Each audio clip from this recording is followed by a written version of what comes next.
Hello, welcome to Dyslexia Explored. I'm Darius Namdaran, your host, and today we're going to explore the world of handwriting, dyslexia, AI, and screening. We've got a fascinating guest who has been developing some software and other techniques to identify dyslexia rapidly through handwriting. So, Nora, it is great to have you here. Thank you for being here. Thank you so much for having me. So, what we like to do is to kind of hear people's dyslexia stories, and your dyslexia story is really quite fresh, as it were. What was life like before you found out about dyslexia, and what woke you up to dyslexia? And give us a quick idea of where your dyslexia story began before we get stuck into what you're doing right now. So last year, our son got diagnosed with dyslexia, and it was a very long progress till we got the final results. Because, in Germany, it is you have to go to a psychologist and you have to do different kind of tests. And you have to wait till you get accepted. And it was over half a year, I think. And I thought about why is there no screening, just a quick screening tool. And so this made me start with Dyslexia 99 program, because my background is I'm a co-founder and co-CEO of Evergrowing GmbH, and this is a pub tech company, and we are comparing different products on platforms. And I was working more and more in the AI field and machine learning. And it's just fascinating how quick you can get results. And so we started. So you were already in the AI world and you decided, hey, how do we use AI to make this process of identifying and screening dyslexia faster? Yes. So tell us a bit about what is pop tech? What did you call that? I didn't quite get that. Pub tech, yeah. What's it for? It's more like publication. So we are comparing different products like machines and everything and testing them. And we get money through affiliate. All right. Do you do that on YouTube and so on, or is it more technical? It is also on YouTube, but it's more like platforms online and web platforms. And we have different operations with big media, and we are also having sites on their websites. I see. So you're comparing all these different hardware and software, Yes. and then you discover your child has got dyslexia, and then you start thinking, what is there out there for dyslexia screening? And It's not only dyslexia. So the Evergrowing GmbH has not really anything to do with dyslexia. So yes, it's okay. a totally different business. And Okay, so this is like a side project that's kind of yes, out of yes. all that sort of. But I'm able to use like a programmer from our company and everything. So that's really nice. Yeah. Oh, fantastic. That's great. So we have resources there. So this is like you're incubating a project inside of your company with its resources. Yes. Mm-hmm. That's And correct. what is this thing that you're creating? Tell us a bit more about it. What's happening with it? Yeah, so it's Dyslexia 99, and we have tested with pilot studies, the handwriting analysis. And what was really exciting was that we had over 99% accuracy in detecting dyslexia with this pilot study. And so we thought about, we really need to dive in this project. And our Dyslexia 99 is not only a handwriting analysis, but also reading, and it has also phonological questions and checking working memory, because we found out as we were focusing more on dyslexia that there are more things pointing on dyslexia. We even tried eye movement, because it's also a very accurate thing, but it's difficult for a quick screening and a simple screening, because most of the cameras are not fast enough. And if the child is moving in front of the screen, this might be a problem. So but we have 4 different small tests, and at the end there is the result. Fantastic. Wow. So I was intrigued by how you used handwriting and what led you to, because there's different ways to screen for dyslexia. So you've Mhm. got the standard dyslexia screener questions. Have you ever done the question screeners where they just ask you questions about your dyslexic traits? Yes, but it's not that accurate. Yeah. Okay. And then what led you to doing the handwriting recognition? Because I've heard about people using the eye tracking and the reading and so on, but the handwriting is quite unusual. What motivated you to go and do handwriting? And did you start with handwriting? Yes, we Um, started with handwriting, and yeah, we were looking at old studies, and there were even studies 10 years ahead, but it was really difficult at that time because you had no AI like today. So the handwriting was always, and they already had like, I think 96% accuracy, and we were able to use like stuff from the studies there. So yeah, Great. So you built on existing studies yes, that yes, yes. didn't have your AI tool to give you that rapid feedback. Yes, So did the existing studies kind of use human sort of analysis of the handwriting to yes, check yes. for different things? And Yeah, what you are you can see looking if for? something is like backwards, if someone writes backwards or misspelling something, and also the form of the text, if you are in line or if you have different pressure on your pencil, and yeah, and also the spelling. So we have, I think, 10 different unique details, and it's checking everything. Right. Fantastic. Fantastic. Because sometimes I noticed a lot of people with dyslexia often, because we've got difficulty with left and right, the orientation of the way we write the letter, we Yeah, can sometimes curve it backwards or curve it yeah. forwards. It's still the letters the right order, but the way we've written it Yes. can be different in different times. Are you looking for things like that? Yes, yes, yes. My son was also writing everything in the wrong way. And yeah, we are checking like the direction of the writing. And so yeah, this is the different kind of writings. And after the writing test, we have the phonological test. How does that work? We have pictures, and they have to answer with clicking on the right picture. And it's like if you have rain and you give to it, what will be the new word? Oh, I see. If you did at the Rain, beginning, if you and then add, you get train, and yet then you have click on the train. So I see. Right. and also a rhyme where you have what rhymes with Okay. train. And how long does the screener take to for a child to take it? I think it's about 5 to 10 minutes. From beginning to end? Yes, And how much handwriting do they have to do? just one or two small sentences. Okay, just and what kind of age range do you test within? 6 years. 6 years Probably old. starting with 6 years. Yeah. Wow. Wow. So you can take a 6-year-old child, ask them to write a couple of sentences, Yes. listen to some words and look at some pictures to click on, Mhm.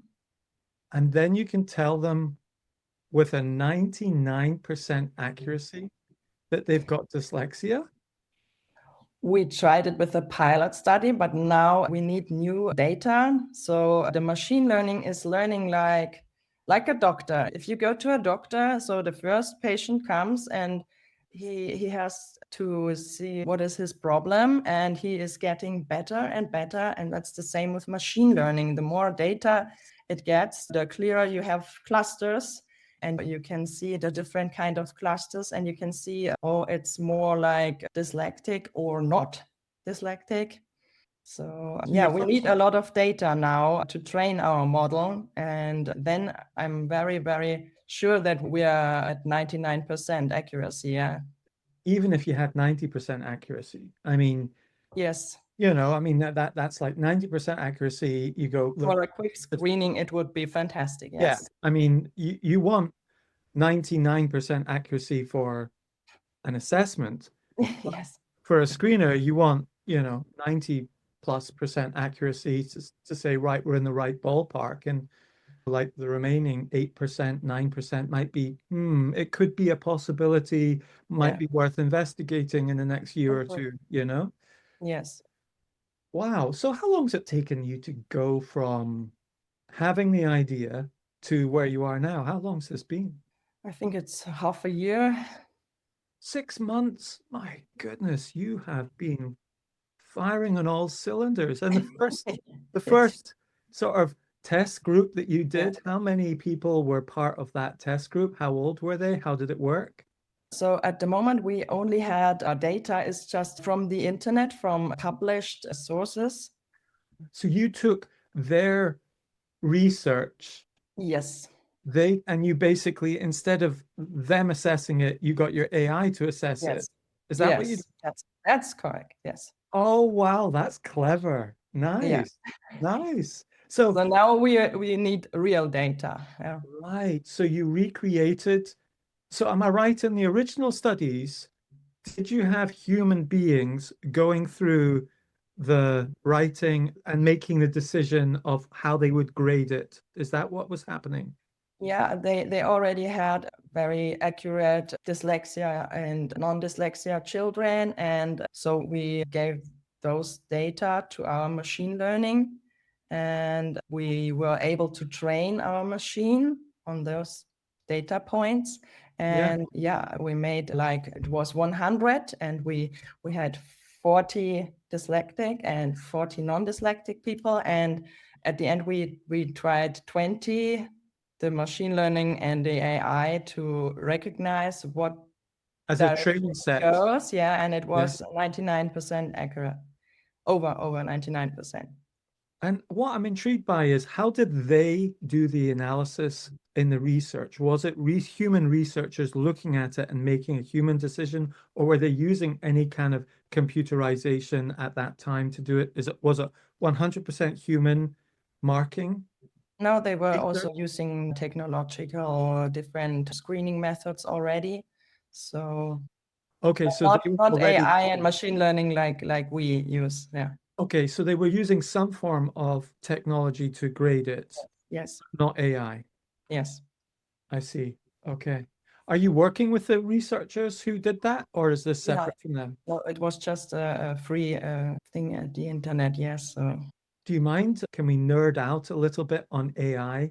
I run an AI software called Ivy, which takes instant visual notes for you in meetings, in Mhm. lectures, specifically for students with dyslexia. And Ivy records the lecture, transcribes it, and turns it into instant real-time mind map. So Oh, people can okay. really use their visual strengths to Mhm. understand what's being said, and we use That's AI right. for that. But you're basically are you fine-tuning a model here? Like, if you don't mind me asking, if you don't mind telling people, are you building it on chat? What kind of models are you working with and how is it We are work? using Gemini. Oh, fantastic. Yeah, and we are using GPT at the moment. And For Gemini 2.5 or 2? Because 2.5 just came out, but you must be using 2. at the moment too, yeah, but we can really quickly change to the new model because Yes. it's getting better and better. So Yeah. it's working Yeah. for us. Yes. Yes. Fantastic. So where is this going? What do you expect to happen next? What's your vision? The vision is to have democratic dyslexia and to have those screeners for every school. So I learned that in other countries, they are screening all children and they really have to do that at school every year. And I think that's really good because I think a lot of children have dyslexia and they don't know and they are struggling. And a quick screener would help them so much at an early age. And I was very focused on my son's reading, and not the teacher pointed it out, but I recognized it. And I think would have taken a lot longer if I would not have, yeah, been involved so much myself because I taught him to read before school. So, yeah, this was very important for me, the reading part. And so I was very focused on it, and I even recorded him on video because I was very proud of him reading very early. And I recorded him again after some time, and I realized that there was at some point almost no progress, and this was strange. So Was he doing what often happens with dyslexia, memorizing things rather than comprehending the structure? yes, yes. Yes, and he's very good at memorizing. And he was really early. He was talking so much and had a very broad range of vocabulary at a very young age. So I would have never thought of him having dyslexia. So, but it's not connected. I did not know that, that it's not connected. The language part and the written part, it's not really, it's Yes, different. different parts of the brain. Yeah. Yes. Yes. Wow. So your son, how old is he right now? If you don't mind. 8. 8. So he's Yes. 8. You taught him to read before going to school. Yes. What age did he go to school? I mean, in Germany, it can sometimes be a bit later, 6 years. 6 years old. Yeah. So, We started about with 5 years. okay, so 6, he goes to school being able to read a bit better than everyone else by the Yes, time. yes, Yeah. yes. And then a year later, when he's 7, you start going, nothing's Yeah. changed. And he's had I recorded again. It was during the summertime in August, and I recorded again, and I watched a video of him before going to school, and then the video of the 1 year, and it was almost the same. Only a little bit of progress, and I was wondering, oh, maybe we're having some problem here. That's such a great idea for a parent to do, to actually record a video of your child doing something, like record a video of them writing or record a video of them reading, and create that baseline so you can refer to it, because our memories are so hard to Yes. gauge that kind of detail. And then you can see that's brilliant. That's And I know I was working a lot with him, and we were reading so much. And I talked to the teacher because they had like an extra German plus course, and I thought maybe he might go there. And she said, oh no, we have so many students, and they are all a lot worse than him. He's okay, he's fine. And I thought, no, I'm working so hard with him, and he is not getting any better. I'm not sure. Because okay. he's very clever, and why is it not working with reading? So then you spent 6 months getting the dyslexia diagnosis, Yes. and then in the last 6 months, you've created the screener app. Yes. That is phenomenal. I am so excited by the fact that you can do it when a child is 6. Now so there's a lot of people creating this screener apps, okay? Yes. And this company's creating this screener app, that company's creating that screener app, and I hear about them, they come and talk to me about them, and you're kind of like aware that often screener apps are there round about age 9, 8, 9, and you're like, disparity is clear enough to say there's something happening here. They're a That's really quite late, I think. yes. Yeah. Whereas at 6, before you can even read, by the sounds of it, you can do the screener app, because children can write before they Yes. read. You Yes. can Yes. write certain things and read what you write, so ironically, you can speak first, you can write second, and then you can read third. Yeah. Catching them at, oh, I can write a few words, a few sentences, and then they can hear the sounds and click the pictures, so they don't need to write then. So the fact that you can do it so early before they can even read, possibly, is incredible. I mean, that's incredible. In our Dyslexia 99, we have also a reading part, but it is not a must. We can like pull it away and just have the other tests. And the reading part is also with audio recording, because the AI is recognizing if you are not reading fluently. And at the end, you have also the multiple choice questions for the understanding. So this is the reading the last is part. a reading comprehension, is it? Yes. comprehension. So they've got some text to read. I remember doing my own dyslexia assessment where I had to do a reading comprehension, and it was embarrassing. I was 35 years old and I read a children's story, a short one-page children's Yeah. story with 10 questions at the end, and I got three of the questions wrong because I missed important parts that Yeah. I didn't realize I'd missed. So this reading part, tell us more about how the reading part is. Are you assessing the eye tracking or doing anything like that, or is it just 100% comprehension? Yes, and we are recording the audio. So they have to read aloud, and the audio is checked by the AI. Oh, I see. So the AI is listening to how Yes. they're reading, and Mhm. you know what they're going to read, and the Mhm. AI can tell, children at this age would say, train and rain in this way. And Mhm. if they're not quite saying it in that way, it starts to flag up that there's And recognize the missing. mistakes and the fluency, and if the child is repeating the word again, or My goodness. Wow. So yeah. how's this going to work? Because one of the biggest problems with screener apps is people want paid for it. Yeah. Okay. Yes. But then schools are reluctant to pay for another subscription or another software and so on, especially if you screen a child, you identify they've got dyslexia, and that's going to tell their management that they're going to have to spend more money on that child to educate them.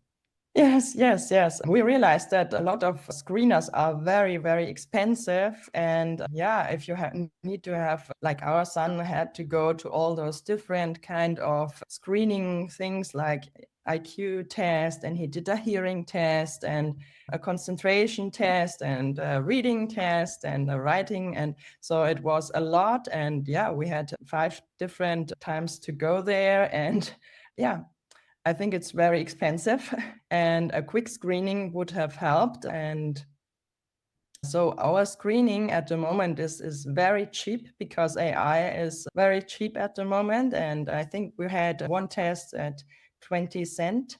So we have also costs with our programmer and everything. So we won't be able to do it at 20 cent, but I think it might be some 5 or 10 euros. So Okay. that's incredible, I think. Yeah. So are you planning to roll this out to schools?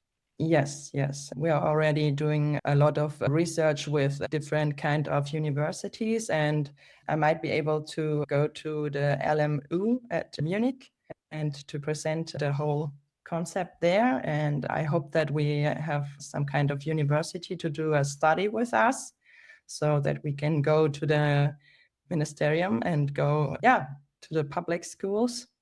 That Brilliant. would be our goal, yeah. Excellent. Excellent.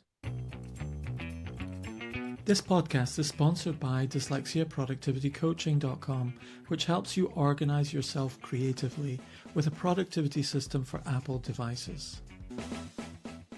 One thing you mentioned was working memory. It's a really big factor within dyslexia.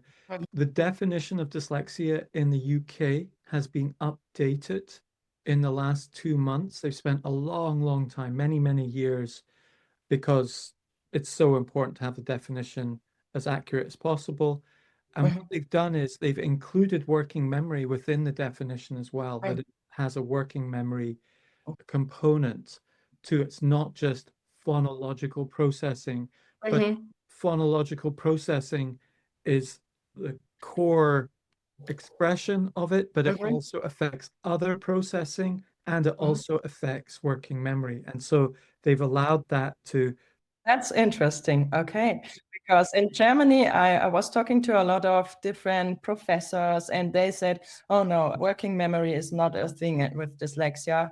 We have just rapid naming is a lot more. So we were already thinking about maybe we have to change this and use rapid naming instead of the other thing. But we're not sure at the moment. Yeah. Yeah, well, I'll just open it up. It's called the Delphi study. Okay. And what the Delphi study was, it's the implications of a new definition of dyslexia. Mhm. It just got published in May 2024. And Yeah. We read the Delphi study. Yes. okay, so Yes. here is the That was definition, one of the reasons we added this one. So right? I'll read it out for the guests. yes. Listen. So dyslexia is a set of processing difficulties that affect the acquisition of reading and spelling. The most commonly observed cognitive impairment in dyslexia is a difficulty in phonological processing, i.e., phonological awareness, phonological processing speed, or phonological memory. However, phonological difficulties do not fully explain the variability that is observed. Working memory, processing speed, and orthographic skills can contribute to the impact of dyslexia. So that's a huge Yes. development in, Yes. and I would say the reason it's being changed, it's because it's now much more in accordance with how people are experiencing dyslexia, studying dyslexia, researching dyslexia, and seeing that it's not just phonological processing difficulty. That it's, I love that first line is phenomenal. Dyslexia is a set of processing difficulties that Mhm. affects the acquisition of reading and spelling, shifts it much more to this underlying set of systems that has this outcome of Mhm. not being able to read so easily or learn to read so easily Mhm. Mhm. and write so easily. And in your case, handwriting as well is part of that Mhm. processing. And that relates to dysgraphia, because a lot of times people say, oh, well, that's dysgraphia, that's not dyslexia. But, a lot of people with dyslexia have this effect in their handwriting, have this effect in other areas of their way of processing Yes. language and information and life, even. Mhm. Yeah. So I think it is possible to see if it's just dysgraphia or if it is dyslexia, and to ensure that we have also the other tests. So I think it's good that we are not only focusing on the writing Yeah. and also have the other tests. Yeah. So like See. working memory and phonological awareness and also the reading part. So I think it's a very broad range. So when you get the results of your test, okay, Mhm. I've got two questions. When you Yes. get the results, do you get like a numeric scale score, something that's quantifiable, number one? And while I'm thinking about it, the working memory test, what does that look like? How do you do the working memory? So could you explain the scaling and the scoring at the end? What kind of result do you get? Do you get like a kind of, oh, you have a high risk of having dyslexia kind of vague kind of thing, or is it quantifiable? So first of all, the scale will be like in percentage. So yeah, you have 80% possibility to be dyslexic. Okay. And we are working on even like a part where you can see at what point in the test you were having problems, so that you get a more detailed result also for the teacher or for the therapist doing this with the child to point where is the main problem. And we also want our test to be more accurate in which part is the problem part, because with my son, he is not good at reading, for example, and writing, he is still at the edge. But he is not diagnosed with a writing disorder, so it's only reading at the moment. And we are still figuring out if it might also affect his writing. But yeah, maybe our tool will help to get some clarity about that. And other tools were not possible to detect his problems with writing. So in Well, Germany, it is if you only have a reading problem, you don't even get any costs or any therapy paid, only if you have both. only if you have both what? Writing and Writing and reading. Yeah. oh, I see. Yeah.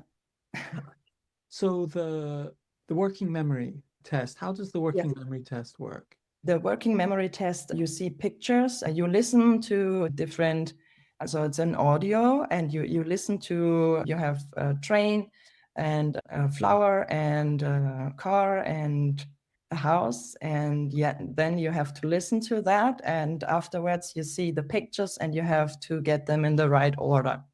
Ah, lovely, lovely. Again, And then you have to put them in the opposite order than you heard. okay. Yes, yes. So those are the different kind of tests we're doing. It's very easy. You don't have to read anything, and you just have to listen, and you have to see the pictures. So it's very easy even for small children.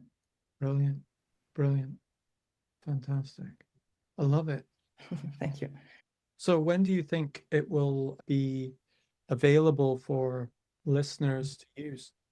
Hopefully very soon. We are now at the beta state. We are testing it ourselves, and we hope to have some students to test it, and so that we have more data for machine learning to learn, to get a very good accuracy at the end. So And our listeners in Germany, could they come and contact you and say, we want to be part of it? yes, Would you of- like that? yes, we would like that. Mhm. Okay, great. Well, we'll get the word out there. And Great, thank you. and does it have to be Germany, or if you're in the UK, does it need to be in German, or? At the moment, it's only in German, but very soon we're having it in English too. It's not Okay. not a big problem. So if you speak English or German, get in touch. Yes. That All would- right. Well, let's put a link in the show notes. So if you're whatever podcast you're listening on it, just touch the screen and swipe up, and you'll see the show notes come up, and there'll be a hyperlink in there to Nora, to contact Nora and join her research. Thank you so much. Fantastic. And so when is this going to be something that you allow you have parents use independently of the school, so you can just go onto the website and do your own screening? Yes. It should be available for the parents as well. Great. And when will that happen, do you think? I think it will take another few months, but we are very moving forward. Yes. And hopefully in the next 3 to 6 months. Okay. Summertime. Yes. Summer 2025, you'll see it. And what will it be called? Are you going to call it Dyslexia 99? Yes. Mhm. Okay. Why is it called Dyslexia 99? Because we want to get an accuracy about 99%. Like, yeah, all right. Okay. Yeah. Nice. That's really clever. I get it now. Like that. Yes. I'll remember that now. Yeah. Dyslexia 99. That's one of the wonderful things. One of the things I've learned about dyslexia is because we're often not automatic at learning things through automaticity and repetition, Mhm. we learn things through principles and logic, Mhm. And so dyslexia 99%, that's principle. I understand dyslexia, I understand how important 99% is, I understand that word connecting together, that Yeah. makes complete sense. I'm going to remember that word. Yeah, that's great. Yeah. But if it was dyslexia opal, Mhm. and I'm like, You will never remember that one. well, remember it. What's opal got to do with dyslexia? Well, I like opals. And you're like, well, what's it actually got to do with it, or yeah. You could maybe have called it, I'm not saying you should call it anything like this, but I'm just illustrating this principle because I think it's quite important just in general. You could say dyslexia quartz, and it's kind of like, all right, you chose quartz because it's like a watch and the accuracy of quartz is so precise. And so it's similar. Yeah. Oh, yeah, Yes. quartz watches, dyslexia quartz. I remember that now because Mhm. there's a Mhm. fundamental logic Mhm. and principle behind it. Yes. Fantastic. So I've asked so many of my own questions. Is there anything else you want to share about what you've been doing and anything interesting you've kind of picked up along the way in this journey of yours? At the moment, we are doing this screening, and I think it's very important to have this early screening tool available in very cost effective. But the other thing I'm always thinking about is how we can use AI and machine learning to help after the screening. So yeah, maybe this might be my next project because every day I'm learning with my son and trying to help him with dyslexia. And yeah, I already have some ideas, but let's see. Well, let's talk about that because I don't have enough people to talk about AI and dyslexia with. You know, so often it's funny when you're in the AI world, okay, you just think, well, everyone's thinking about AI, everyone's using ChatGPT, Yeah. Claude, Gemini 2.5, Perplexity, you know, obviously those are the basics. And Yes. you're dabbling a little bit in Cursor to experiment with some coding, or you've made Yeah. some sort of quick app as you've never coded in your life, but you've created an app on Replit or whatever, and you go and speak to someone, you go, no. And you actually look at statistics, only 15% of people in the world, in the Western world even, have used ChatGPT, That's crazy. Yeah. Yeah. and you're like, what? You've not even opened it up and asked a Yeah. quick question or anything like that. Yeah. So the actual penetration into society, they've Mhm. got it in their mind where, oh, there's this AI thing there happening, but no idea what's gonna, you know. So it's great to be But able it will to, get crazy in the next years. Yeah, it will get yes. absolutely crazy. And the people not recognizing it now, they will get like, woo. Yeah. Well, when I was, my gut feeling is, well, not my gut feeling, my belief is that AI will solve the challenges of dyslexia Mhm. permanently. I think AI will be the ultimate assistive technology tool for dyslexia. We'll, like you're doing, identify it early. And I think we'll probably get to the point where you won't even do that diagnosis formally. The AI will just be looking at your reading, looking at Yes. your speaking, tracking it, and then just says, by the way, I'm just wondering, you Yes. some of the traits of dyslexia, or maybe you're talking a bit like someone with ADHD going around in circles, or your working memories a little bit, and because it's listened to so many people and it's trained to do that as a tutor, you'll basically get a tutor, Yes. Yes. and that Because tutor it, will be your ultimate educational specialist, special ed specialist built in that, I help people learn to read with dyslexia, and I know all 10 variations of I know the Barton reading program. I know oh gosh, it's leaving me. The very famous researchers in America who did the dyslexia reading systems and so on. Do you know their names again? no. Wilson, the Wilson programs and all of that jazz. I can't remember them. It's leaving me. But basically, every kind of toe by toe, whatever it is, it will Mhm. know all of these systems. Probably need to do some copyrighted thing. I don't know. But it will be able to, say, all right, why don't we try this way of reading or this memory system, etc. Yeah, I think education will be more personal, and I think that's a really good thing. And for neurodivergent people, it's the best because they have like special needs or a special time frame where they can learn, and I think that's really really good. And yeah, I think we can do a lot with AI and machine learning for them to have more motivation and to like reading at their own pace and at their own level. Yes, yes. I mean, one of the interesting thing is that I like listening to audio at 3.5 times speed. Mhm. Okay. Well, Three well, and a half times speed is my speed. And actually, I wow, would prefer four, wow. Okay. because my brain, it's not the information is not coming at me fast enough. Oh, Okay. wow. Okay, that's crazy. Uh-huh. So there was this guy who had dyslexia and he went to law school, but he couldn't read. Mhm. Okay. And he found that he could only understand the legal text when it was read to him at 6 times speed. 6 times speed. Oh, wow. I would not understand a word, I Yeah. think. Yeah. but at 6 times speed, it started to match his thinking speed. Oh, Okay.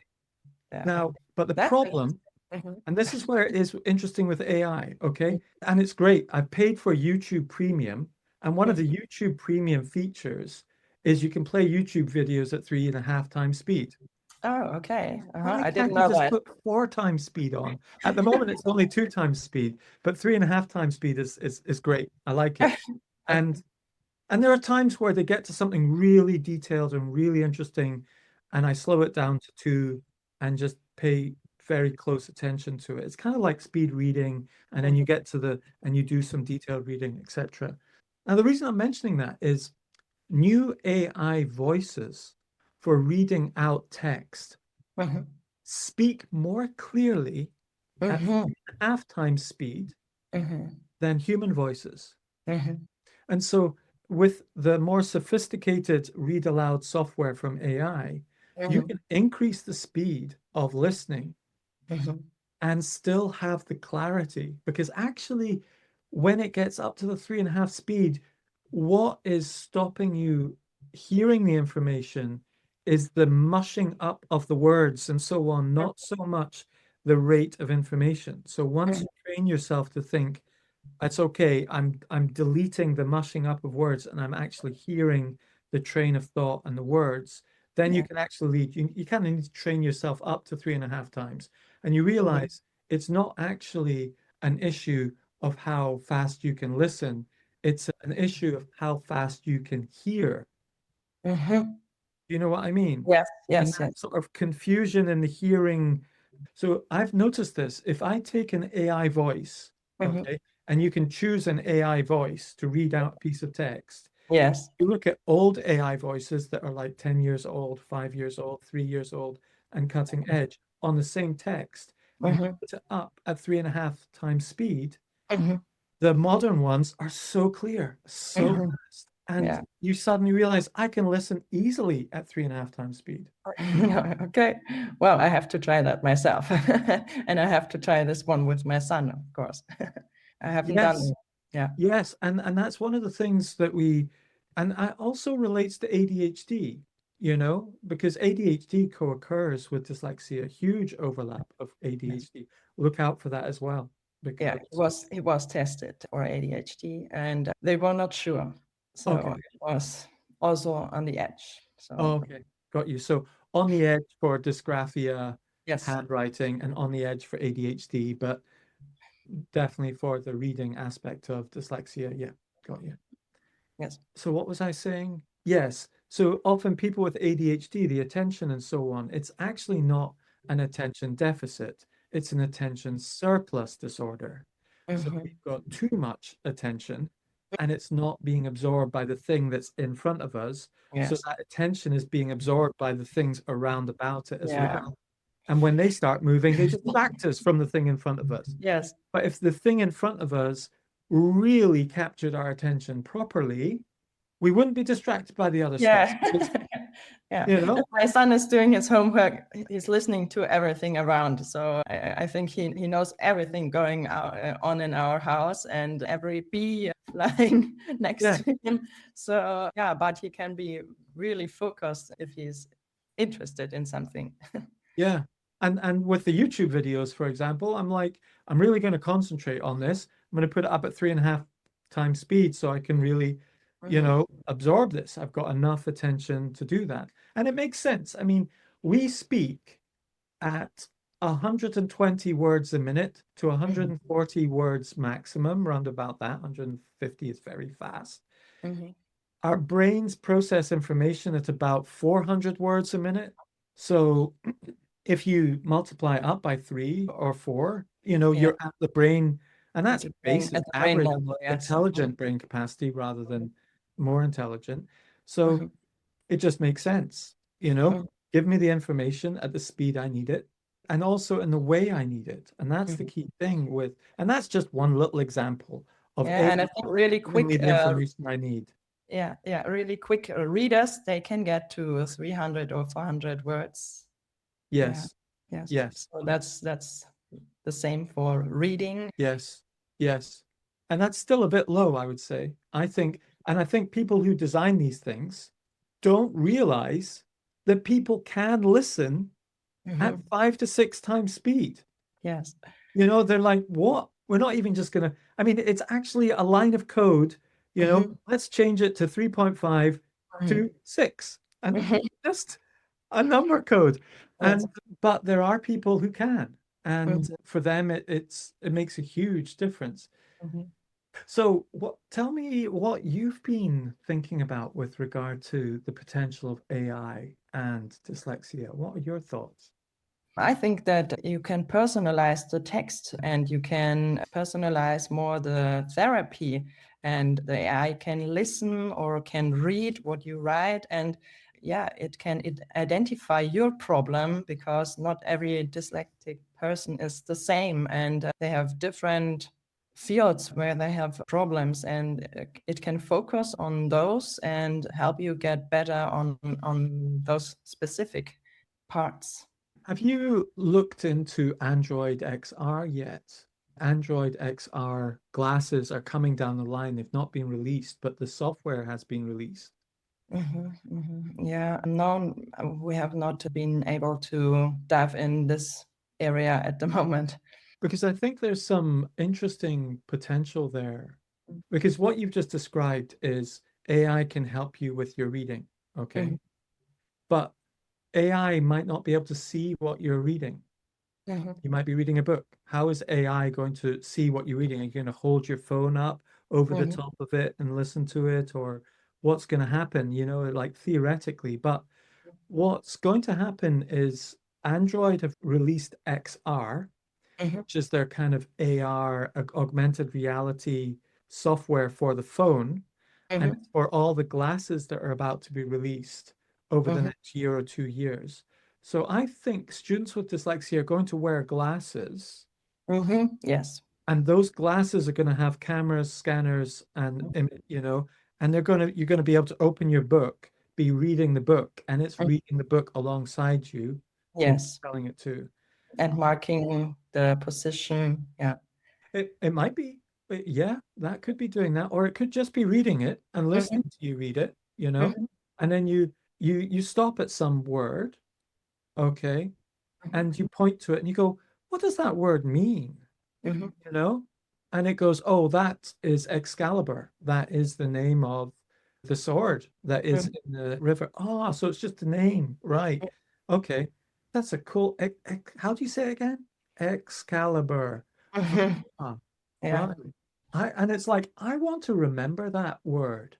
How do I remember the word Excalibur? And that's something we're doing in IVI. It's like, how do you remember what matters? Because AI is not just there to do things for us, it's there to help us do what we're really good at. And what often we need to remember important things like Excalibur. Often with dyslexia, I find remembering words very, very hard. So I have to go Excalibur or Excalibur. So what would X be? Oh, it would be like a big cross, two swords crossing X. Cali will be Cali. I don't know what would Cali be? Calories? Caliber, like a gun, like a Yeah, caliber what bullet. you're describing, in Germany we call it donkey bridge. I don't know if you have something like that in What do you call it? a Donkey. donkey bridge. Yeah, because it's helping you to think of it. Yes. What Eselsbrücke, does it yeah. mean? What does donkey bridge mean? So if you need to remember something and it's really hard to remember, you use something to help remember this one, something you already know, like you said, yeah, you have to think of the X, maybe you even do the motion for it, and Yes. this is the donkey bridge, so you Okay. always remember this one. Yes. Yeah. We would call it like a mnemonic, maybe. So in that case, it would be X. Cali would maybe be, oh, I maybe go for California. I'll go for California. So Excalibur goes to California and fights some California tech bro, Elon Musk in California or whatever. Or, Gavin Newsom in California, whatever. And then burr is cold, burr, like ice falls down on them. So you've got hot California and an ice flow coming down. So I can now remember Excalibur. Yeah. So So why, that's exactly rich. yes. But the thing is, we will have AIs to collaborate with. And I do that with AI all the time. I'm like, what could Cali be? And you think, Cali is like California, or it's like calibrate, or oh, I like that one. I'm going to go for that one. That's a good one. So it's brainstorming and stimulating and you might say, no, those are all too, I want to go for something that's more like Roblox, And because it knows your context, it's like, I Yeah. know you like Roblox. I know, like, there's that footballer called Cali. How about that? And you're like, oh, Yes. do you know what I mean? Because Yeah. there's context. Yes. It can even help you, connect with what you already know. Yes. Mhm. So I have a gut feeling that when these glasses come out, Mhm. it's going to be quite transformative Mhm. for people. I mean, the students probably won't use them at school, but they'll probably come home and put them on and start reading with them, and parents using them.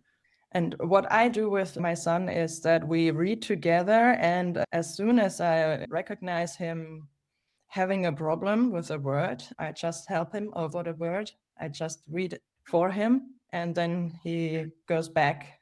So I'm helping him over all the hard parts. And so Yes. he's enjoying it a lot more. Oh, that's great. So he And doesn't maybe this could constantly trip be up and something the stall. AI could do as well, because Yes. the AI could learn what kind of words are a problem for him. And so he's still training to read, and he's still reading by himself. But Yes. if it gets really difficult, the AI can step in. Well, So that would be something really straightforward to do with Android XR glasses, yes. because you would just have live transcription reading of what's being said, and it doesn't need to read it out. But if someone pauses, it just says out that word and you carry on. Yeah, I would love to work at that kind of field in the future. And but now we are all focusing on our Dyslexia 99. But I think AI and machine learning can help so much. Well, what I'm wondering is, I have a passion. I'm creating my own screener that is nothing like yours at all.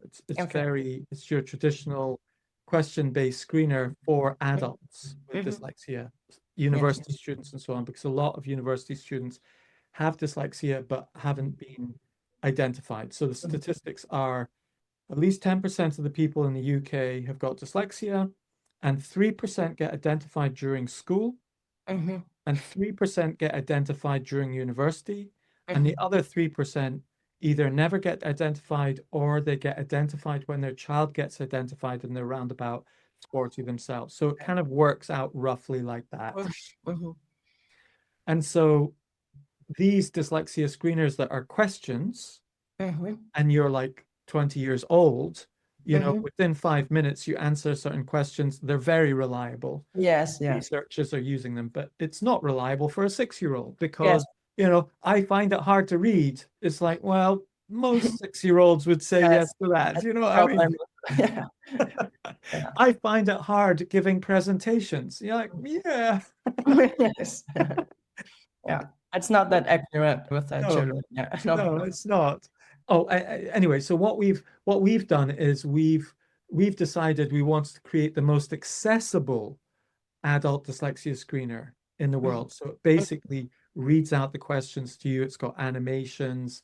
You tap yes, no sometimes, and it adds it all up at the end for you and gives you your score, etc. Whereas a lot of these are like, here's a PDF of questions, read through them, tick it, add up your score, and you've got a rough idea of whether you should be going on to getting some professional advice on this. Anyway, the point I'm making is, and I'll put a link in the show notes below for it, by the way, if you want to go see that one too, as a student or an adult. That Do you think, from a business model point of view, that in the future these kind of screeners could be completely free? Okay. But the money is made from like follow-on service that leads on from it. So it's kind of like you create that reading assistant that goes onto your Android or Apple phone and Yes. pay for that software. So Yeah. it's a second offering. So there's a free offering and then a second offering Yeah. for Yeah. who really need a service. That would be possible. Yeah. I think so. Yeah, because the world of AI and charging for software and so on, as AI becomes even more capable out of the box in many ways, is going to change the way we interact and use software and our Yeah. expectations of software. hmm Where Absolutely. where else have you had any thoughts on AI and dyslexia? What sort of things have you, so there's the reading and assistance with reading. Any other thoughts?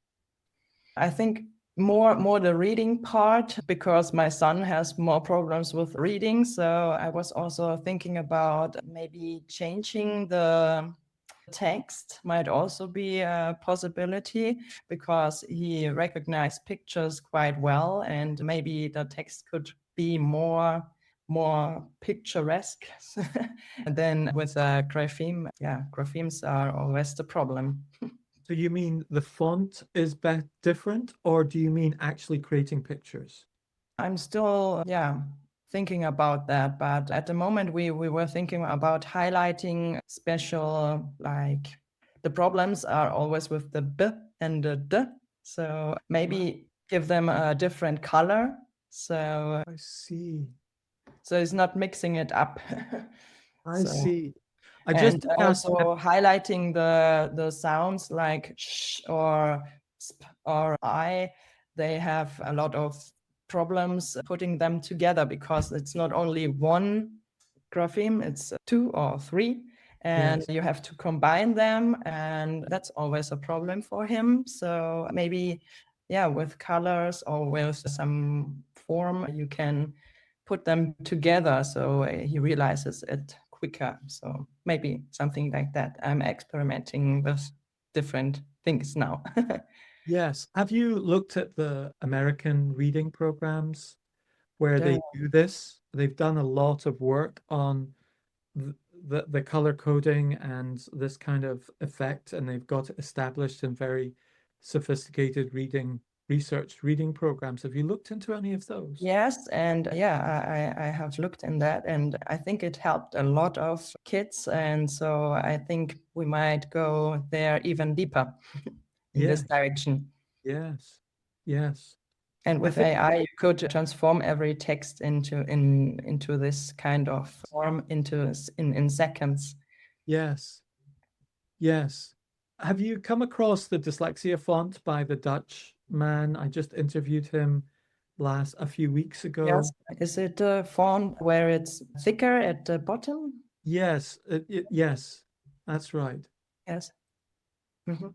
And what's fascinating about, oh gosh, I've got to remember his name. That's terrible. We'll put it into the show notes again. I'm terrible with names. But the dyslexia font from Netherlands. What's interesting about that is it's not just thicker at the bottom, it's thicker in very subtle ways and changes in subtle ways. So the B and the D are not reversed. They're different. And Mhm. so it's a very subtle way of doing what you're talking about without color. So it's kind of like I kind of see this scale of doing that very explicit blocking and so on, and then it's scaling down to something that's much more subtle until the point where, you could read it without these extra visual cues. Mhm. Yes. So who do you get to kind of help you from a research point of view or expertise? What kind of dyslexia expertise have you got in-house? Have you got anyone like that, or are you relying on the research that's sitting there already? We are a lot relying on the research and also on the information of AI. But we also have connections now to different universities and professors working in different fields. Like I was talking to a neuroscientist from Lübeck, and I was talking to, yeah, a professor from Graz in Austria. And so she was more in the psychological area. So yeah, because it's affecting different parts, also the psychological and the neuroscience, and we are connecting more and more. And I also have a psychologist from UK and one from America, and I'm talking a lot to them, and I always get inspired by their work. Yeah, great. And you've only been at this 6 months, which is incredible. Yes, Phenomenal. that's right. Yeah. Yeah, yeah. What kind of AI, while I've got you here, talk more about AI? This whole multimodal aspect of AI, absorbing not just the words, but the text, but the context of the text, if the text is in a certain room or a certain space, or seeing your hands holding the book, or the tone of your voice, and just putting it all together as one input so that it's all about context, and then outputting information in the same kind of way where it's not just reading out words, but it's saying it out in a tone that matches the context that came into it. So it's reading out a word that might be in a nice motherly form, or gentle and quiet because of the context, rather than, Mhm. speaking it out loud. Mhm. It's got more sensitivity because it understands the context. Have you got any thoughts with the whole multimodal aspect development within AI? Yeah, I think this one is getting better and better, and it can put more, like we would say, emotion in listening to the text. Also, the AI is not doing the emotion part, but I think the AI can understand the type, or the with the context, and so it can read more and more emotional, I think. So I think that's really cool. And I was studying, and not anything technical. I am at my academy. I was doing acting. Oh, really? Yeah. So I learned to be an actress, and also directing movies and theater. So I did something completely different afterwards, but that was what I learned. So I was reading a lot of different plays, and I also had reading aloud. So that's, I think, because of all that, reading and stories were very important for me always. And for my son, I read about, I think, 500 children books to him. And I love reading aloud and giving a lot of emotion and different characters while reading. So yeah. And it Have was you, a shock for me that he won't be able to read it like I do. So yes. yeah. So are you dyslexic? No, Where do you think he got his dyslexia from? I don't know, because we have no one in our family. I struggled with writing when I was little, but now not anymore. So I don't know. So something I haven't asked you, Nora, is what's been your involvement in this? Like, you've brought this together, but what you talked a bit about your background and so on. So what have you personally done in this? Have you been the coordinator of it, or have you been fine-tuning the model, or what's been your role? Yeah, I think I'm the coordinator of everything. Yes, and I have a programmer working with me, and also my husband is also very involved in everything. And yeah, but I think I'm the head of the whole thing at the moment. I think it's because I work a lot with my son, so I'm very, I have to do with dyslexia every day. But yeah, You're basically following the principle of use software to solve your own problem, because there'll be yes, another 100,000 people with the same problem that haven't actually yeah, done it, sort of thing. yes, Is that your yeah, approach? yes, Yes, that's it. fantastic. Which is basically what I've done with Ivy, with mind mapping, is create a mind mapping software that I really want and need with Yes. dyslexia. I want to be able to speak to my computer and it just makes a mind map from what I say. I don't Yes. even need to type. I just want to talk and see Yeah. the mind map. That's it. I Mhm. want to take a meeting and see the mind map from the meeting, and concentrate on what's being said. So speech to map is what I wanted, and I had to go out and make it myself. So Mm. it's interesting because I think what's going to happen with you then is as your son goes through all of these years, Yes. you'll start saying, oh my goodness, he's finding it hard to write a story, because it's Yeah. not well structured. And he's just thinking about all the details and going round and round in circles. Right, we're going to have to solve that. And Yeah, I think so too. Yeah. Yeah. so it's going to be fascinating to watch your journey over the Yes. next 15 years. Yes. Well, no, actually, what, 12 years? So if your son's 8, He's in grade 3 at the moment. yeah. Yeah. So, the next 10 years. Yes. He'll also go into university. So if he goes into university, dyslexia will affect him at university. Yeah. Your It would son will be get walking crazy. around with Android XR glasses or Apple glasses, and Yeah. It would be fantastic if he could say, "Oh, my mom did that." yeah, yeah, Yeah. fantastic. He's supporting me with everything. He loves it. Yes, Yes. yes. So has he embraced the whole dyslexia diagnosis? Is he some children are like, oh, that's good to know, and other children are like, oh, I'm different and I don't want to be different, and so on. How's he? It sounds like he's embraced it all. So and so. I Oh, think at some days, yeah, when he is struggling at school, yeah, he's not happy about it. yes. But I think we are very positive with it, and we also always point out that he has a really great gifts in other areas, and I think that's important to know for the dyslexic people that they have other areas where they are better than the normal people not having dyslexia. And so yeah, we are always focusing on that one, and I think that helps him a lot. Yes, I think we have in the education system an obsession with strengthening our weaknesses, whereas really in life, we need to maximize our strengths. Yes. And if you're so obsessed with strengthening your weaknesses and all your energy goes towards your weaknesses, you never maximize your strengths. Yes. And that's really what you're describing there. I'm against strengthening weaknesses. I am for maximizing strengths and Yes. identifying what those strengths are within Yes. an individual and owning those strengths and maximizing them. And I think that's why I think AI, that's the right way. Yes. You have to go this way. Yeah.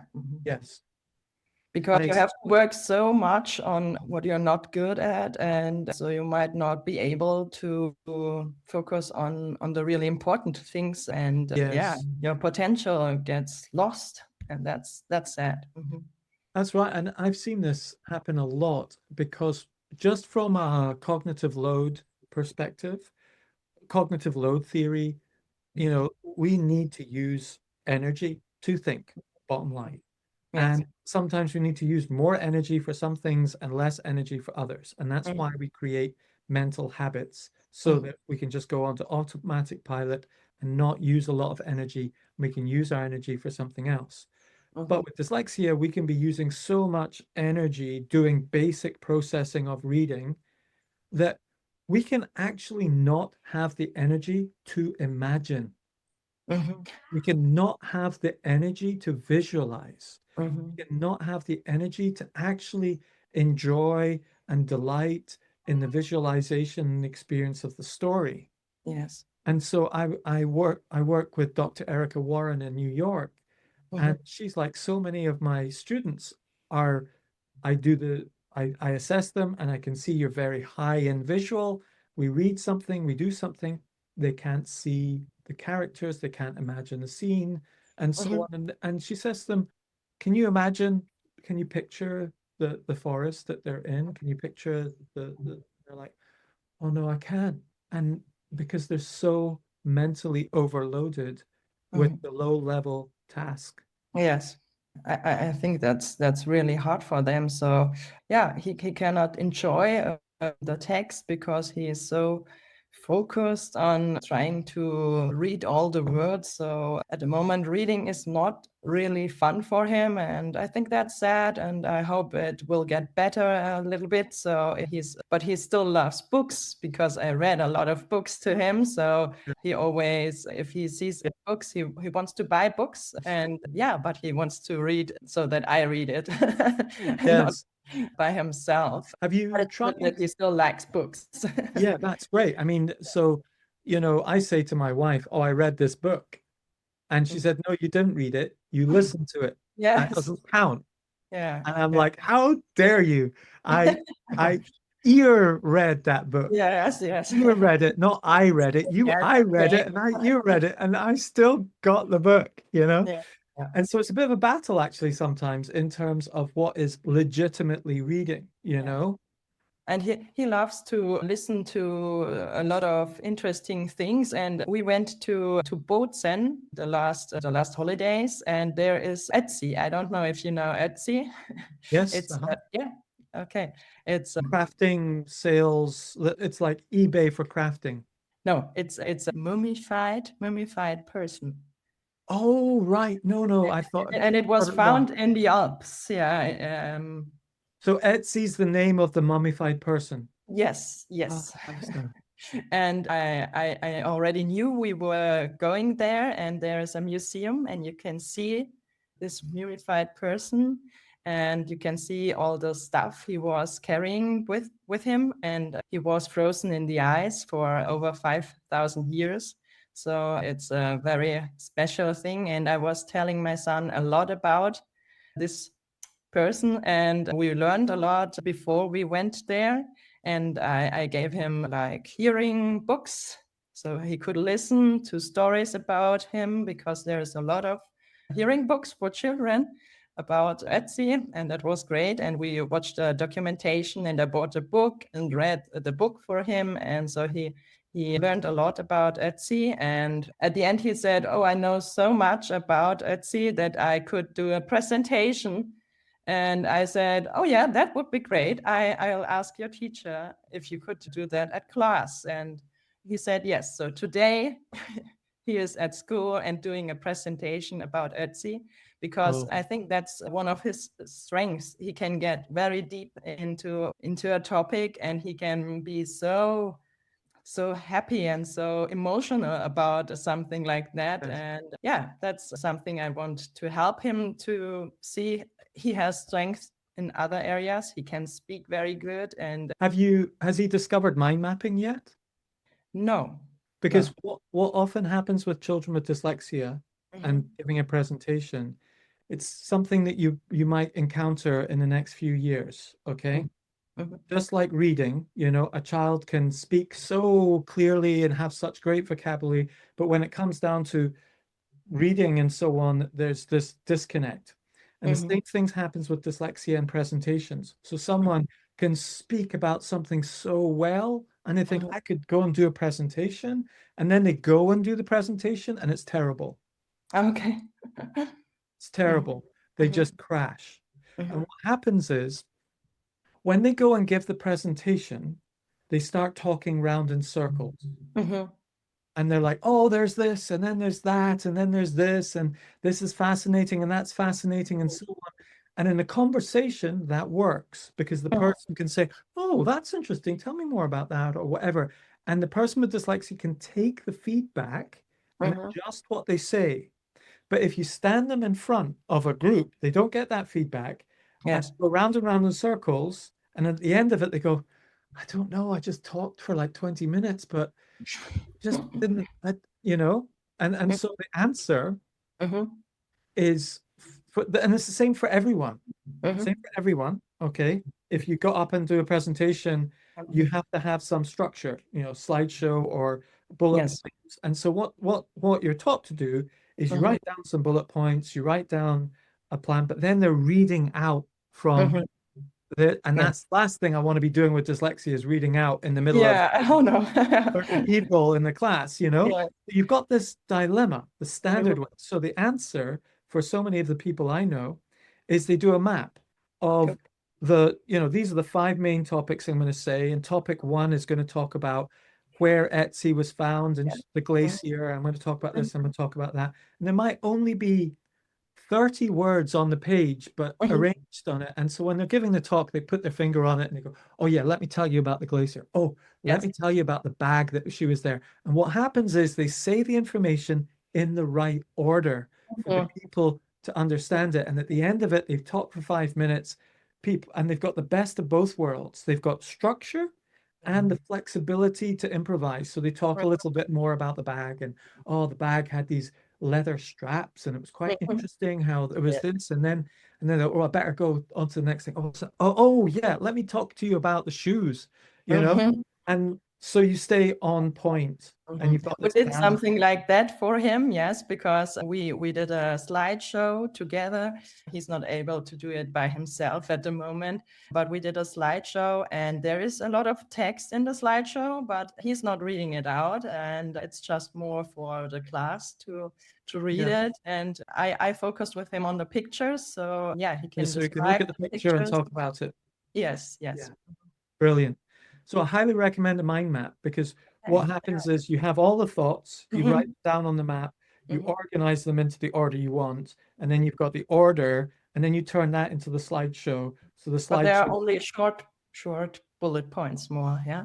one single words, two Okay. words, bag, and with a Yes. picture on top of it, so Uh-huh. that even if you don't have a slideshow, you're like, oh, there's a picture of the bag, there's a foot, Yeah. there's the mountain, and then maybe it's the name of the mountain. He can't do a picture for it, so he reads out that name because he can't Mhm. remember the name. So Yeah. you're putting all the core elements to really get it. It's transformative for young people doing presentations, building Okay. up. Well, It's a useful tool. Look that's out a for it. useful tip, I think. Yeah. Thank Yeah. you. So again, that's you kind of going through. How did we start? We started with listening Yeah. to ear reading instead of eye reading. And Yes. some people who are really good eye readers expect everyone else to just read books by Mm. eye. It's like, no, let me listen. Have you come across 11 Labs, a new app for reading? No. So there's a Uh, lot of, we are using Speechify. Do you know you're using Speechify? Speechify? Yes. Yes, so it's basically a free version of Speechify that's been Yeah. created by 11 Labs, the AI voice company. It's Okay. phenomenal. It's Uh-huh. crazy that they're doing this for free, but Okay. they're basically showcasing their voices. Uh-huh. So are you using Speechify and scanning in books into Speechify and reading it Yes, out? and he's allowed to use it at school. Oh, So fantastic. also on tests, because Fantastic. they sometimes have a reading test and it's 2 pages, and he won't be able to do this test, and he is able to read it with his iPad, and afterwards he can answer the comprehension questions. Fantastic. That is great. That is Yeah. great. But it's only allowed at, I think, the third and the fourth grade, and later on it's not allowed at school anymore. That's sad. Oh, But really? yeah, they think you have to be able to read at that age, and so they stop.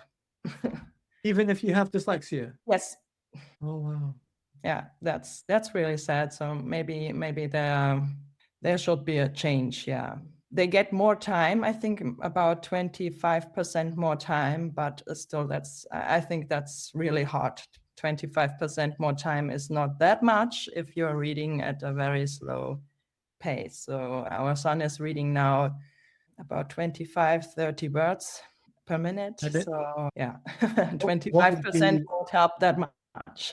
So what would be the standard reading speed at his age just now, would you say? I think 60 to 80 minimum. Okay, so he's at 40% speed of everyone else. Mhm. So in effect, what just now he should have double the time plus, well, At the not moment, he is getting double the time, so oh, that's good, but it's getting less and less later on.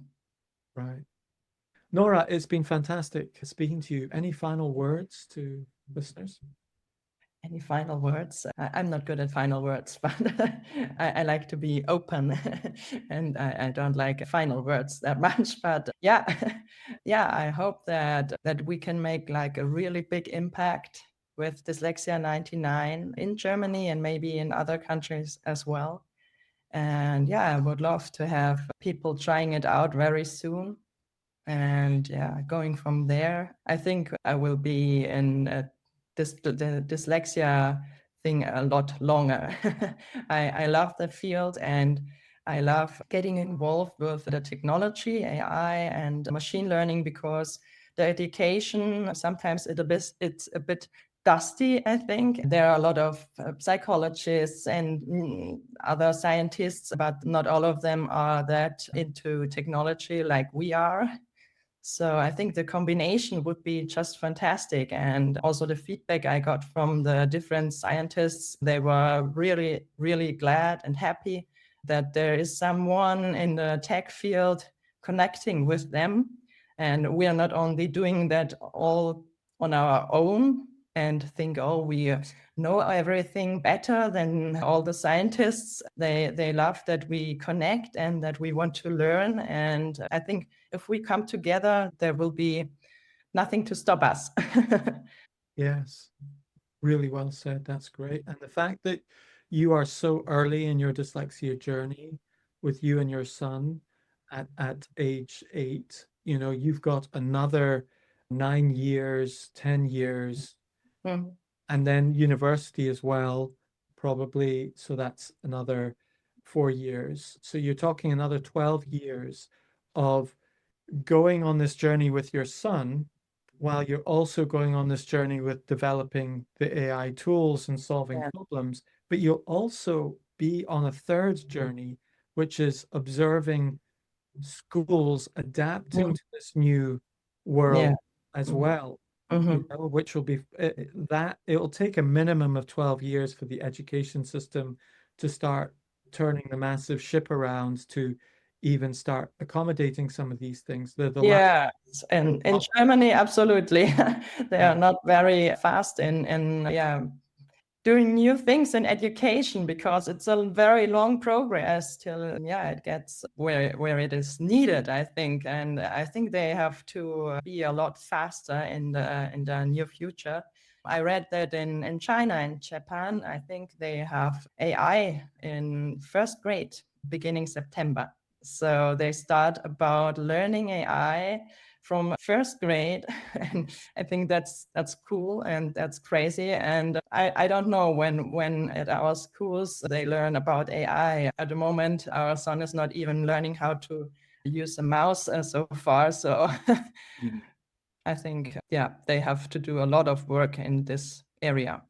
Yes, absolutely. And you're going to be seeing that from a unique position. You're just in a perfect positioned inside of a company that can help you deploy those assets to do what you've done in such a short period of time and respond to what Yeah. the opportunities are presented with the technology and what the challenges are being presented with the dyslexia. That's fantastic. Yes. And that you're so early on with your child's dyslexic journey that you've got this sort of vested interest Yes. will drive you for a good decade. Mhm. And this decade is going to be so crucial in the whole educational world. There, Yeah. there's a fourth track in all of this as well. From my experience of having done this for the last 7 years, actively as a parent in the dyslexia world since I discovered my child had dyslexia. I Mhm. discovered she had dyslexia when she was 14.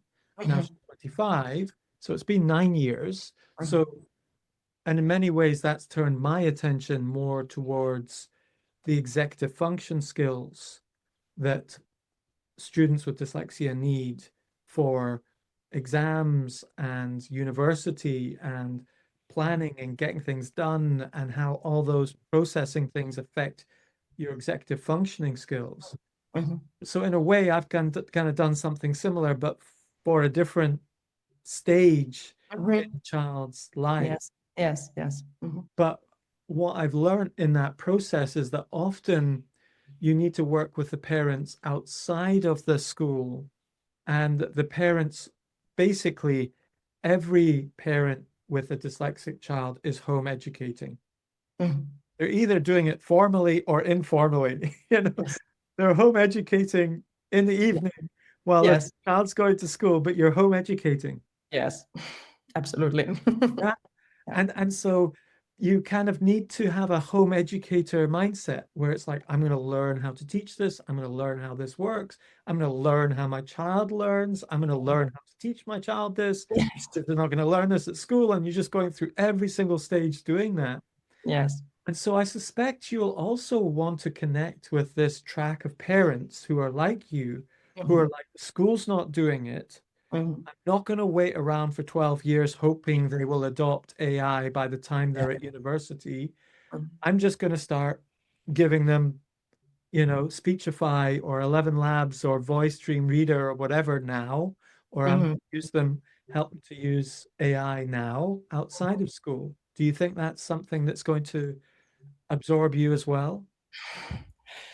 Oh, yeah. So that you mentioned that, yeah, we are thinking of doing a lot more homeschooling in the next year Oh, really? because we are thinking about doing a world trip with our family. Ah, okay. And I wanted to try, yeah, how my son can thrive under homeschooling.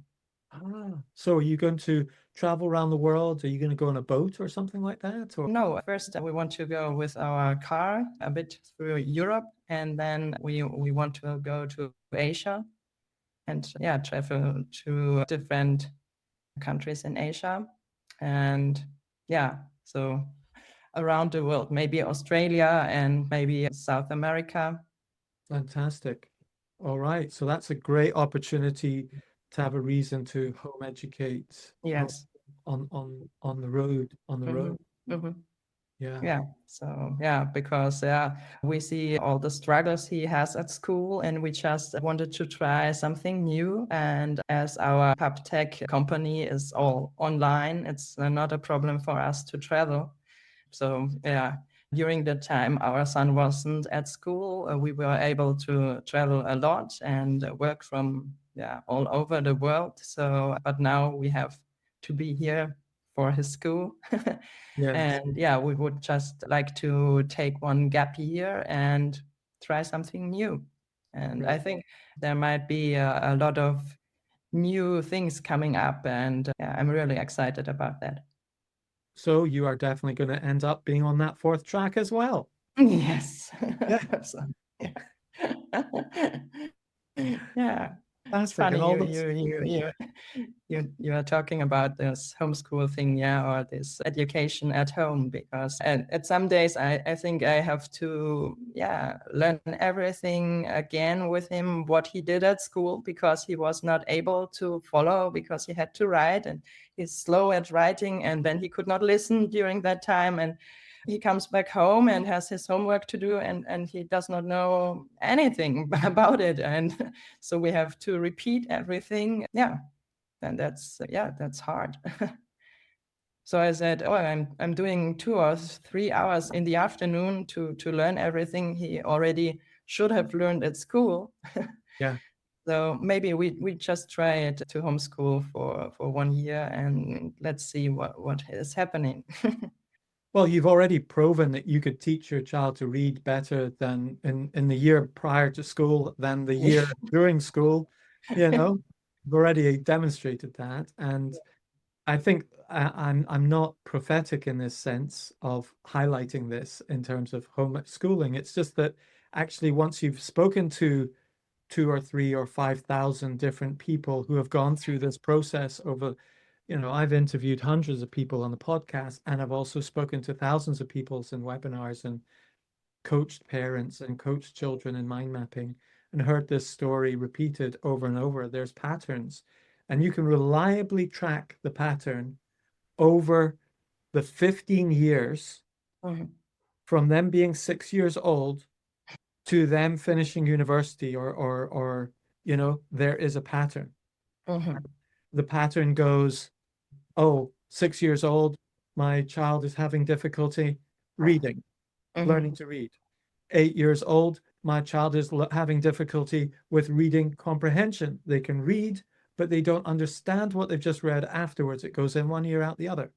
yeah, Then age 9, they're like, my child is finding it hard to read, to learn. So they've mhm, learned to read, but now they're finding it hard to read, to learn. How do I get them to read, to learn? mhm, Um, That's when you go into the ear reading phase, etc. But Yeah. that's often the phase where you start needing to learn how to take notes. Mhm. And they find it really hard to take notes while they're reading at the same time because you're Sure. doubling up two hard tasks Mhm. and you're trying to think of a third thing. So you're triple tasking rather Mhm. than, oh, I'm reading, taking some notes, and thinking about the subject, which is single tasking for a typical thinker. So that's around 3 to 12 years old. That's the difficulty. Then, age 12, it's like, oh my goodness, my child can't answer a question. Mhm. Yes. They can't answer a question. It's like you put a question of an essay or whatever, they know all about the subject, but they can't answer the question. Why on earth can they not answer the question? Age 12. And Mhm. so that's dyslexia. Mhm. And then and they need Mhm. another technique to be able to answer the question Mhm. accurately and stay on point. My child can't do presentations, 13 years old. Why is that? Mhm. Then 14 years old, my child is revising for tests and so on, but they know about the subject. When they turn up at the test, they can't remember all the key facts and details.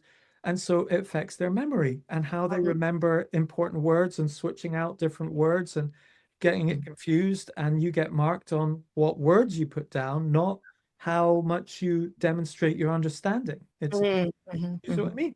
Mhm. And you just keep going and you can just follow Mhm. you can follow the trail of Yes. of devastation in Mhm. a child's soul, Yeah. because at every single stage, what happens is you're not trying hard enough. Mhm. That's the message. You're a disappointment. Yes. You're That's. not good at this. And that's the message they're being given back. Mhm. Mhm. you know? And Yeah. so I know what it's like with dyslexia. You Mhm. just walk away thinking, I'm just a disappointment to my parents. I'm a Mhm. disappointment to my teachers. They all say, I've got so much potential. I'm obviously very intelligent, but Mhm. I'm not trying hard enough to produce Yes. something that's obvious. Mhm. Yeah. That's the problem, and I don't. Yeah, I think he's very very clever, and he can memorize so many things. And when I was reading to him once, I read a book, and he was about 4 years, I think, and it was a really long book. It's called the Small Witch. I don't know if you know that one, and it has about 100 pages. And I read it twice to him because he liked it a lot. And then I even read it a third time, and I realized that he knows the whole book by heart. When I was not finishing a sentence, he was able to finish the Oh, sentence. fantastic. Although this book had 100 pages and I only read Wow. it 2 times. So yeah, he's quite good at memorizing, and I think he has a lot of potential in a lot of areas, and he's a very good listener. And for me, it was at the beginning, it was hard because when I listen something, it's hard for me to remember everything, and if I Yes. listen to a story, I go to sleep. And it's really hard listening to a whole for me, and for him it's he can listen the whole day, I think. And Yes. I always Yes. have to turn it And isn't that off at some interesting? point. You know what's happening there is it's taking you more mental load to listen than it Yes, is taking you less mental load to read it with your eyes. yes. For And I him, it's can taking less remember it a mental lot load better to if listen. something is written. So, or Yes. I have to write it myself. When I learned the English language, all the vocabularies, I always had to write them. I really needed those movement of writing and to see it. And once I went to Italy and I had a class in Italy, and they learned only by listening and talking, and it was horrible for me. I was not able to learn anything because Wow. I did not know where the words ended, and it was all I could not understand anything. And always when I wanted to write something down, they said, no, you have to speak and don't write anything down. But this was not for me. So, but for my son, I think it would be perfect. Yeah. So, Absolutely. different kind of learning types. Nora, I'm really looking forward to seeing what happens over the next 10 years with everything that you're doing, Yes, yes. hearing this story unfold. I love going really deep into the topic of dyslexia more and more every day. And I'm also using AI and asking questions. Oh, where is the neurological problems, and where is it in the brain, and here and there? And yeah, it's interesting. Well, It's the just interesting thing about asking AI about dyslexia, I do it a lot myself, mm, but actually AI is not very good at understanding dyslexia. hmm yeah, So what's interesting is AI is only good as the reinforcement learning it's got from the experts that are built on top of the mm, research. So there's the data that it's been trained on, and then the experts that have been spoken to that reinforcement learn some mhm, of the key areas of information. And my observation is that the experts they've used for the dyslexia research and reinforcement learning in the base AI models is not mhm, good. mhm, It's very much fixated on reading, and mhm, it's not fixated on the wider context of the actually lived experience of tutors who are training, parents who are experiencing it, people who are experiencing it. It's being trained on some academic literature and so on, and it's very narrow focused. And so there needs to be a lot more done with AI's understanding of dyslexia. yeah. And it's really hard to find information about what could help. What could help? Yeah, and that's it's not Because really. it's not properly in its training data. So Mm, much of what could help is mhm, actually unpublished mhm, behind paywalls and yeah. within the minds of practical experts who haven't written long books about it and things like that. Mhm, So we're going to have to spend the next 10 years absorbing the knowledge of these incredible dyslexia tutors who mhm, are like 50, 60 years old, about to retire. Everything's in their head. And through their experience, they need to be speaking that out. They need to be recording sessions. That transcript needs to be put into the training data and so on, so that we create a really rich dyslexia expert AI. yes, that would be really great. Yeah. Hmm We need a fine-tuned dyslexia expert AI. And hmm like, a volunteers of maybe 200 dyslexia tutors around the world agree to transcribe their sessions and anonymize them, hmm share their thoughts and so on for 2, 3 years. And then that all goes into a hmm dyslexia model, a trained model, fine-tuned model, and it becomes Yeah. really good Yes. at knowing what you need when you need it at Mm-hmm. whatever stage, rather than the generic junk that's coming out of it right now. Mm-hmm. Yes, at the moment I'm also writing on different kind of scientific papers, and I try to put them out there so maybe the AI can also learn from those papers, and that Yes. would be great. Yes. Nora, it's been fantastic speaking to you. Well, and for those Thank of you you who so have been much. listening, all the links will be in the show notes below to find out more about Nora and connect with her and connect with the app and so on. Nora, thank you for being here. See you in a couple of years, maybe, or 5 years, and we'll look back and see what's happened. Thank you so much for having me here. Until next time. Thank you. This podcast is sponsored by dyslexiaproductivitycoaching.com. It's my day job when I'm not hosting this podcast. Tell me, do you know what you want to achieve in the workplace, but you're struggling with how to achieve it?